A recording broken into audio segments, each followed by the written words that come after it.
Akala po ng maraming Christians kapag sila po ay tumanggap na po sa ating Panginoong Hesus bilang Diyos at sariling tagapagligtas, ay ligtas na po sila forever.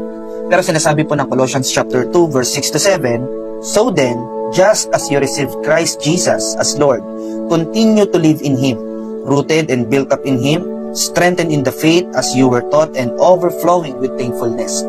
Makikita po natin na the moment na tinanggap mo na po si Jesus, kinakailangan ay makapagpatuloy kang mamuhay sa kalooban ng ating Panginoong Hesus. Hindi porke tinanggap mo na si Jesus Christ as your Lord and Savior, ay babalik ka na sa kasalanan kasi ligtas ka naman. Kinakailangan po tayong magpatuloy. Tandaan, nakipagrelasyon ka po sa ating Panginoong Hesus. Hindi ka po nakipagrelihiyon. At ang relasyon ay hindi po one-time event. Ang relasyon ay panghabang buhay. At ang relasyon, hindi porket kayo na ngayon ay forever na kayo matibay.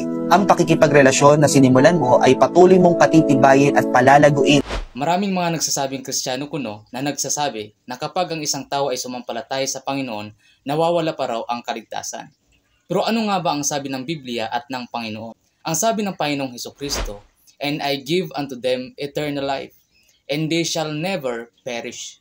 Ang ginamit na salita ay never. That means, never in the past and never in the future. Bakit? Kasi everlasting life ang ibinigay ng Panginoong Hesukristo sa mga nagsisampalataya sa Kanya. Kapag mayroong buhay na walang hanggan ang nagsisampalataya, ibig sabihin hindi na mapapahamak at ligtas magpawalang hanggan. Ngayon, bakit inutusan ng Panginoon na ang sumampalataya ay magpatuloy sa Kanyang kalooban? Para i-maintain ang kaligtasan na meron siya? O dahil siya ay ligtas na at para magbunga sa Kanyang pananampalataya? Kaya ito po ang sabi sa Colossians chapter 2, verse 6 and 7. "As ye have therefore received Christ Jesus the Lord, so walk ye in Him, rooted and built up in Him, and established in the faith, as ye have been taught, abounding therein with thanksgiving."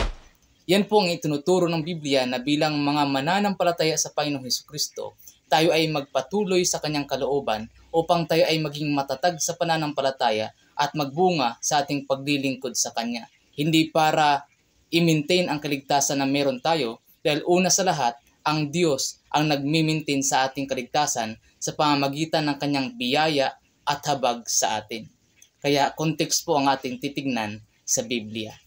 Kung bago pa lang po kayo sa page na ito, malayo po kayong mag-follow at mag-subscribe sa ating YouTube channel para updated po kayo sa mga susunod pa nating mga video.